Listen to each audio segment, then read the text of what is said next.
வணக்கத்துடன் pepper and salt Tamil சொந்தங்களே, நான் உங்கள் இன்பா.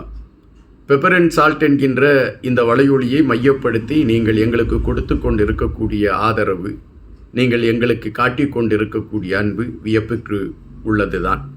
நான் அதை தினமும் சொல்லி கொண்டிருக்கிறேன். அதற்கு காரணம், அதாவது ஒரு அன்பு இருக்கக்கூடிய இடத்தில் மீண்டும் மீண்டும் அந்த அன்பை உறுதிப்படுத்தி அவர்களை அதைக்காக ஒரு அங்கீகாரம் கொடுப்பது என்பது அது ஒரு மகிழ்வின் வெளிப்பாடு தான். அந்த மகிழ்வின் வெளிப்பாடோடு தான் உங்களோடு பேசிக்கொண்டிருக்கின்றேன். இன்று ஒரு பிரதான ஒரு விடயத்தை மையப்படுத்திய கருத்துக்களைத்தான் நான் பேச இருக்கின்றேன். எங்களுடைய வலையொலியில் ஒருவேளை நாம் தமிழர் இயக்கத்தை சார்ந்த தோழர்கள் இருப்பதற்கான வாய்ப்புகள் இருக்கிறது. காரணம், தமிழ் தேசியத்தை மையப்படுத்தி பேசிக்கொண்டிருக்கக்கூடியவர்கள் தற்பொழுது அதாவது இந்தியாவில், அது குறிப்பாக தமிழ்நாட்டில் நடந்திருக்கக்கூடிய ஒரு விடயம். சகோதரி விஜயலட்சுமி என்கின்ற ஒரு நடிகை இருக்கிறார்கள். அவர்களை குறித்த செய்திகள் உங்களுக்கு தெரியும். ஒரு காலகட்டத்தில் அவர்களும் நாம் தமிழர் இயக்கத்தின் ஒருங்கிணைப்பாளர் சீமான் அவர்களும் இணைந்து பயணித்தார்கள் என்கின்ற ஆதாரங்களை மையப்படுத்திய செய்திகளை சகோதரி விஜயலட்சுமி அவர்கள் வெளியிட்டு கொண்டே இருந்தார்கள். அப்படி வெளியிட்ட பொழுதெல்லாம் விஜயலட்சுமி அவர்களுக்கு கடுமையான எதிர்ப்புகளை நாம் தமிழர் இயக்கத்தை சார்ந்தவர்கள் பதிவு செய்து கொண்டிருந்தார்கள். ஒரு கட்டத்திற்கு மேல் விஜயலட்சுமி அவர்களுடைய அந்த எதிர்ப்புகளை தாங்க முடியாமல், அதற்கு ஈடு கொடுக்க முடியாமல், நாம் தமிழர் இயக்கத்தை சார்ந்தவர்கள் 50,000 திரு சீமான் அவர்களுடைய ஏற்பாடில் 50,000 ரூபாய் மாதம் விஜயலட்சுமி அவர்களுக்கு கொடுக்கக்கூடிய களங்கள் ஏற்பட்டது. அதுபோல சீமான் அவர்களுடைய ஒவ்வொரு நகர்வுகளையும் விஜயலட்சுமி அவர்கள் ஒவ்வொரு காலகட்டத்திலும் விமர்சித்து கருத்துக்களை பதிவிடுவது என்பது நாம் பார்க்கக்கூடிய ஒன்றாக இருந்தது. ஒரு சூழலுக்கு மேல் தங்களுக்கு சாதகமானவர்கள் ஆட்சியில் இருக்கிறார்கள் என்கின்ற நம்பிக்கை நாம் தமிழர் இயக்கத்தை சார்ந்தவர்களுக்கு வந்தவுடன் விஜயலட்சுமி அவர்களுக்கு அனுப்பி கொண்டிருந்த பணத்தை நிறுத்திவிடுகிறார்கள்.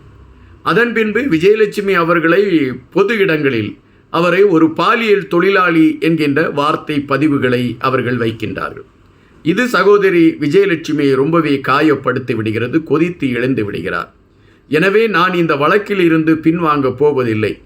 சீமான் அவர்கள் மன்னிப்பு கேட்கக்கூடிய நிலை வருகின்ற வரையில் நான் இந்த வழக்கில் இருந்து பின்வாங்க போவதில்லை என்று குறிப்பிட்டுவிட்டு வழக்கு நடந்து கொண்டிருக்கின்றது.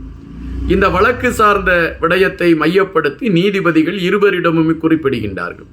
நீங்கள் இருவரும் சிறு பிள்ளைகள் அல்ல, இருவருமே வயது அறிவு சார்ந்த விடயங்களில் வயது நன்றாக வளர்ந்தவர்கள். எனவே இருவரும் மன்னிப்பு கேட்டு இந்த விடயத்தை முடித்து கொள்வது சால சிறந்ததாக இருக்கும்.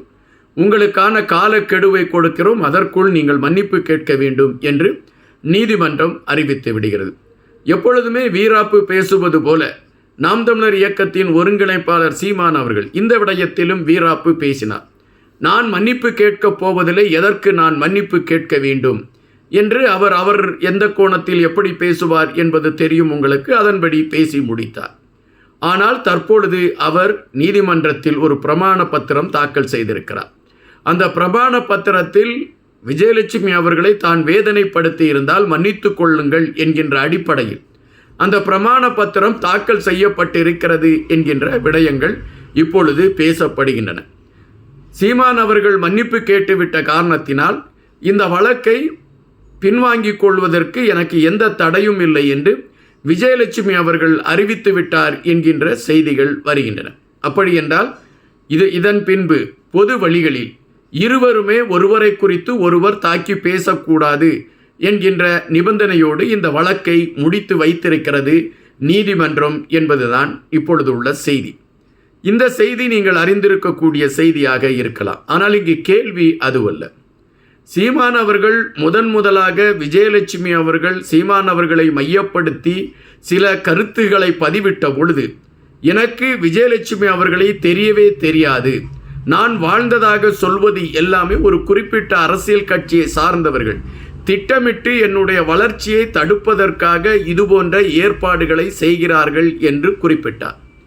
ஆனால் விஜயலட்சுமி அவர்கள் அதன் பின்பு சீமான் அவர்களுடைய இருந்த புகைப்படங்கள், காணொலிகள் எல்லாம் போன்றவற்றையெல்லாம் வெளியிட்டு அதை உறுதிப்படுத்தினார்.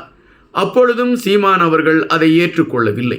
ஆனால் மறைமுகமாக விஜயலட்சுமி அவர்களுக்கு மாதம் 50,000 ரூபாய் கொடுப்பதற்கும் விஜயலட்சுமிக்கு ஒரு குறிப்பிட்ட அளவு தொகையை கொடுத்து அவர்களுடைய இந்த பிரச்சனையை முடிவுக்கு கொண்டு வருவதற்கும் சீமான் அவர்கள் முயற்சித்தார் என்கின்ற விடயங்களை மையப்படுத்தி விஜயலட்சுமி அவர்கள் ஆதாரத்தோடு பல கருத்துக்களை எடுத்து வைத்தார்.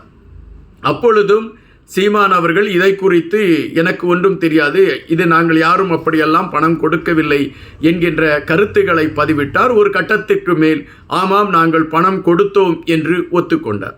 அப்பொழுதே தெரிந்துவிட்டது இந்த பிரச்சனையில் சீமான் அவர்கள் நாடகம் ஆடிக்கொண்டிருக்கிறார் என்கின்ற விடயம் அப்பொழுதே தெரிய ஆரம்பித்து விட்டது. அதன் பின்பு இந்த வழக்கு விசாரணைக்கு வருகிறது. காவல்துறை அதிகாரிகள் சீமான் அவர்களை நீங்கள் விசாரணைக்கு வர வேண்டும் என்று அறிவிக்கின்றார்கள்.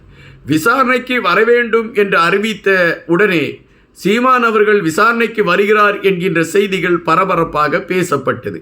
ஆனால் ஒரு பாலியல் சார்ந்த ஒரு வழக்கில் விசாரணைக்கு வரக்கூடிய ஒருவர் தன்னுடைய மனைவியும் உடனே அழைத்து வந்தார். அதுதான் சீமான் அவர்கள் என்பதுதான் பதிவு.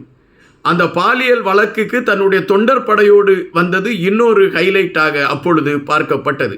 ஏதோ ஒரு போருக்கு போவது போல அல்லது ஏதோ ஒரு திருமண வீட்டிற்கு செல்வது போல தன் மீது சுமத்தப்பட்டிருக்கக்கூடிய பாலியல் வழக்குக்கு தன்னுடைய தொண்டர்களோடு வந்து அந்த காவல்துறை அதிகாரிகளை சந்திக்க சென்ற அந்த விடயம் அப்பொழுது பரபரப்பாக பேசப்பட்ட ஒரு விடயமாக இருந்தது. அப்பொழுதும் சீமான் அவர்கள் விஜயலட்சுமி அவர்கள் மீது கடுமையான வார்த்தைகளை முன்னெடுத்து வைத்தார். விஜயலட்சுமி அவர்களை மிக கேவலமாக சித்தரித்த பதிவுகளை வெளியிட்டார்.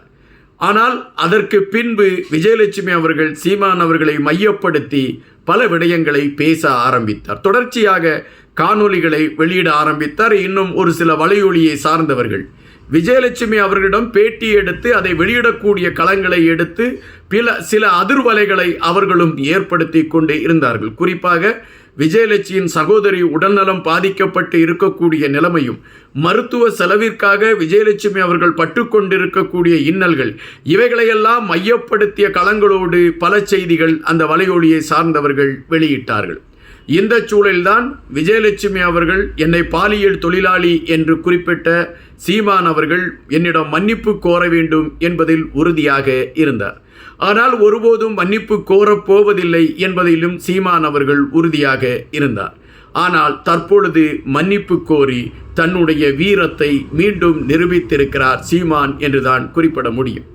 வீரத்தை ஒரு பிரச்சனை, அந்த பிரச்சனை எழும்புகின்ற பொழுதே இந்த பிரச்சனையில் நாம் சம்பந்தப்பட்டிருக்கிறோம் என்பதை உணர்ந்து கொண்டு அந்த பிரச்சனையை தீர்ப்பதற்கான களத்தை அப்பொழுதே எடுக்காமல் ஒரு பெண்ணை பல காலங்களாக விமர்சித்து கடைசியில் அவளை பாலியல் தொழிலாளி என்கின்ற அடையாளத்தில் கொண்டு வந்து நிறுத்தி அதன் பின்பு நான் மன்னிப்பு கோருகிறேன் என்கின்ற விடயம் எப்படி ஏற்றுக்கொள்ள முடியும் என்பது ஒருபுறம் இருந்தால் கூட நீதிமன்றம் ஒரு சரியான நடவடிக்கையை எடுத்திருக்கிறது என்று நீதிமன்றத்தை பாராட்டுவது சிறப்பு சேர்க்கும் என்று நினைக்கின்றேன். நன்றியுடன் இன்பா.